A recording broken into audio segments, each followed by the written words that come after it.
আচ্ছা নামাজ পড়া কিটা আল্লাহর কাম, রোজা রাখা এটা আল্লাহর কাম, ওয়াজ করা কিটা আল্লাহর কাম। এটা হে ব্যস্তে যাইবার লাগি সব কাজ করতেছে, হে ব্যস্তে যাওয়ার জন্য এইসব কাজগুলা করতেছে। এতে একটাও আল্লাহর কাজ না, এটা হইলো নিজের কাম। নিজে কেমনে বেহেস্তে যাইবো এই ব্যস্তে যাওয়ার জন্য এইসব কাজগুলা করতেছে। কোরআনের মধ্যে কইতাছে সূর্য উদয় হওয়ার থেকে সূর্য অস্ত হইতে তখন আকার থেকে বিরত থাকো। এই কথা যে কইল কোরআনে, আবার কইছে সমর্থ থাকলে চাইতে ব্যাকরণ আইলে রোজা থাকো। আচ্ছা রোজার সাথে বিয়ার সম্পর্ক কি? আর এই যে কইল সূর্য উদয় হওয়ার থেকে সূর্য অস্ত পর্যন্ত ফানার্তি বিরত থাকো, তাইলে আচ্ছা এই সূর্য যে উঠছে কেউ কইতে পারবো এই সূর্য ডুবে? কেউ কইতে পারবো এই সূর্য ডুবে? আমি তো দেখি এই সূর্য ডুবে না। এটা হচ্ছে আমাদের দেশে অন্ধকার হয়, আরেক দেশে ঠিক হয়ে আলো দ্বিতীয় আছে।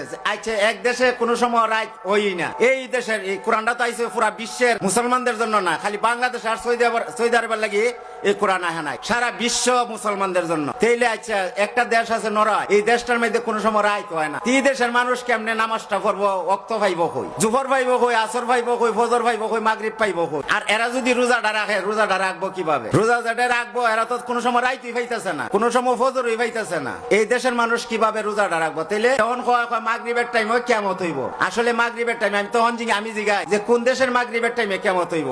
বাংলাদেশের মাগরিব নাকি সৌদি আরবের মাগরিব নাকি আমেরিকার মাগরিব? তখন কথা কইলে তো কোনো কথার জবাব দিতে পারে না। মানে কয়া কয় এইসব আল্লাহ বলে বানাই দিব, সব জায়গায় ওই এক টাইমে মাগরিব বানাইবো। যে কোরআনের মধ্যে যে সূরাগুলো আছে এটা কারবানি আল্লাহর বাণী না? আল্লাহ কি কয়ে দিছে যে আমি যেটা কইছি তোরা ওইটা কো? আল্লাহ কইছে কেউ রে যে আমি যা কইছি তোরা ওইটাই কো? এরা তো আল্লাহ যেটা কইছে এটাই রাইতে দিনে কইতাছে, এটাই মুখস্থ করতেছে। এই কোরআন শরীফ তো আল্লাহর বাণী, এটা তো সবাই কয়। তাইলে আল্লাহ যেটা এটা নয় যে কোরআনের মধ্যে কইছে এই কথাটা তো এরা সবাই রাইতে দিনে এটা মুখস্থ করতেছে। এর লিগে আল্লাহ কইছে যে কতিপয় মরক্কা আছে কি বল মুখে ফাট করে, তারা কিতাব সম্বন্ধে বুঝে না, মূর্খের দল বলছে তাদেরকে। আচ্ছা আসলে সওয়াব, এই যে সওয়াব আমি কয় নামাজ পড়লে সওয়াব হইব, রোজা রাখলে সওয়াব হইব, হজ করলে সওয়াব হইব, মানে যত কিছু করবো খালি সওয়াব দেখা। সওয়াবের কথা আল্লাহ কোরআনে কয়ে দিছে যে যারা সওয়াবের আশায় ইবাদত বন্দি করে তারা ভুল করে। সওয়াবের আশায় যারা ইবাদত বন্দি করে তারা ভুল করে। তারা তো নামাজ পড়তেছে সওয়াবের আশায়, রোজা রাখতেছে সওয়াবের আশায়, ওয়াজ করতেছে সওয়াবের আশায়, সব করতেছে সওয়াবের আশায়। আল্লাহর কাজ আছে দুইটা। আল্লাহর কাজ হইলো দুইটা, একটা হইলো মানুষকে তরিকা পথে দাওয়াত দেওয়া, আর একটা হইলো ক্ষুধার্ত ব্যক্তিকে পেট ভরায় ভাত খাওয়ানো। এই দুইটা কাজ হইলো আল্লাহর। আর বাহিরে সব নিজে মসজিদও কইতাছে যে আল্লাহর ঘর, আসলে তো এটা আল্লাহর ঘর না, এটা হইলো আল্লাহর ঘরের নমুনা। ওই যে কয় যে মসজিদে আল আকসা ফিলিস্তিনে আছে, এটা হইলো আসলে হইলো অরিজিনাল আল্লাহর ঘর, যেটা এটা নমুনা। তখন এরা কি কইতাছে এটাই আল্লাহর ঘর। আমি কদিন আগে দেখতেছি যে একটা মসজিদ মানে আতরি দিয়ে বাইরে ভাঙ্গা লাইতাছে, তখন আমি আল্লাহর ঘর মানুষে বাইরে ভাঙ্গা লাইতাছে। আল্লাহর ঘর আল্লাহ নিজে বানাইছে, আল্লাহর ঘর মানুষরে বানাইতে হয় নাই। যে ঘরটা আল্লাহ বানাইছে এই ঘরটার মধ্যে আল্লাহ নিজেই থাকে। তাইলে মসজিদও যদি আল্লাহর ঘর হয়, খাবা ঘর আল্লাহর ঘর হয়, তাইলে দুটার মর্যাদা সমান থাকবো না? দুটার মর্যাদা সমানই থাকবো।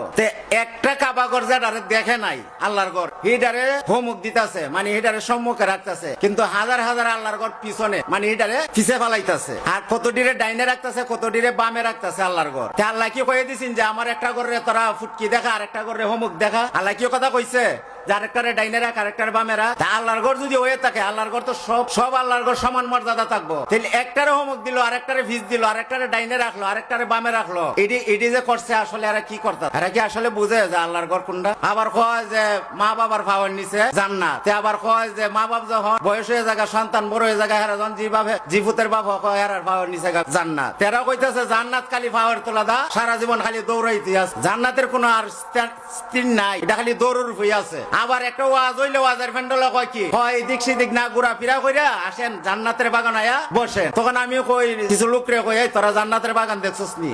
কর না। আমি কই যে ওয়াজের মৌলানা যে কইলো যে এদিক সেদিক ঘুরা ফিরা না কইরা আইসা জান্নাতের বাগানে বসেন, তাইলে কি কইলো এটা? তাইলে জান্নাতের বাগান আমরা দেখছি না? আর যদি এটা জান্নাতের বাগান না হইয়া থাকে তাইলে হ্যাঁ মিছা কথা কই। দুইটার একটা তো নিতে হইব, হয় মিছা কথা কইছে না ওইটা আসলে এটা জান্নাতের বাগান। আমার আয়া বিক্রি কইরা সামান্য মূল্য তোমরা নিও না। এই যে নিতেছে তারাবি পড়াইলে একটু বেশি নামাজ পড়া 20 টাকা, ঈদের নামাজ পড়াইবো 20 টাকা, এই যে শুক্রবারে একটু নামাজ কয়েক রাকাত বেশি পড়া 8 টাকা, মানে এরা খালি টাকার রূপে পাগল, টাকা দিয়া খালি নামাজ পড়াইবো। আল্লাহ কি কোন জায়গায় কইছে যে টাকা লইয়া সেটা তোমার আমার ধর্ম করো? এরা এমন কাজ করতেছে।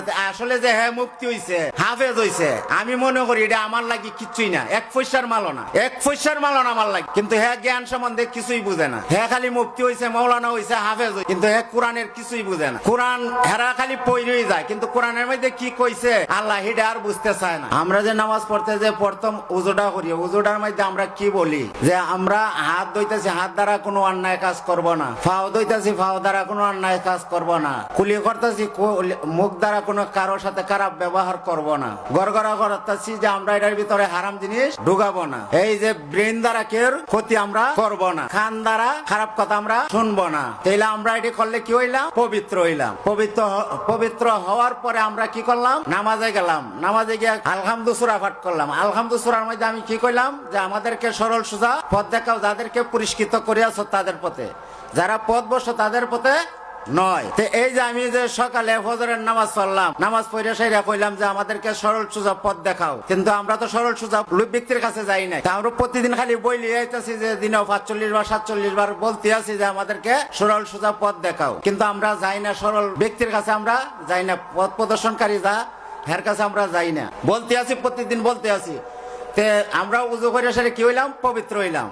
পবিত্র হইয়া নামাজ পড়লাম। নামাজ পড়ার পরে যা বললাম, নামাজ পড়ে আবার তা করলাম। তা করে সেটা আবার জোহরের নামাজ পড়বো, মানে জোহর হইবার আগে পবিত্র হইয়া আবার যত পবিত্র কাজ আছে সবই করলাম। কইরা আবার জোহরের নামাজ পড়তে গিয়ে সেটা আবার পবিত্র হওয়ান লাগে। পবিত্র হয়ে আবার জোহরের নামাজ পড়ে যা আবারও কইতেছে হ্যাঁ আল্লাহ এসব কাজ আর করুম না। তারপরে জোহর নামাজ পড়লে আবার জোহরের পরে আসরের আগে যা তো কাজ আছে অপবিত্র কাজ করে করে সেটা আবার আসরের থেকে কইতেছে যে আল্লাহ আমি এসব কাজ আর করুম না। তাহলে আল্লাহ একবার দুইবার তিনবারের গুণ আল্লাহ মাফ করে, কিন্তু মাগরিবের সময় তা আর চান নাই। তুমি যে বারবার এই যে কইতেছ আর করবা না আর করবা না, কইরা কইরা সেরে গিয়া অপবিত্র কাজ করতেছ, এটা তো আল্লাহ ছাড় দিব না। আচ্ছা, মানুষ কি অপবিত্র আছে? মানুষ কোনো অপবিত্র নাই। মানুষ যদি অপবিত্র থাকতো তাইলে কত মানুষ লঞ্চে ডুবা মারা যায়, তাদের লাশ তো কায়া পায় না। জানাজা করবো তো দূরের কথা, তাদের লাশ তো কায়া পায় না। তাহলে এরা কি বেসতে যাইব না? এরা কি উজু করে মরছে না গোসল করে মরছে? তখন আমাকে বুঝাইতেছি কি যে উজু করলে পবিত্র হয়। পবিত্র কি জিনিস তারা আসলেই বুঝে না, যে পবিত্র কেমনে হওয়া লাগে। এটার মনে করেন এটার ভিতরে, এই দেহের ভিতরে গু আছে, মুত আছে, এটার এরা অপবিত্র মনে করতেছে। আচ্ছা, আমি যদি একটা কিছুর ভিতরে দাগ না লাগাই, এটা 1000 বার পানির চুপা, এটা পবিত্র হইব?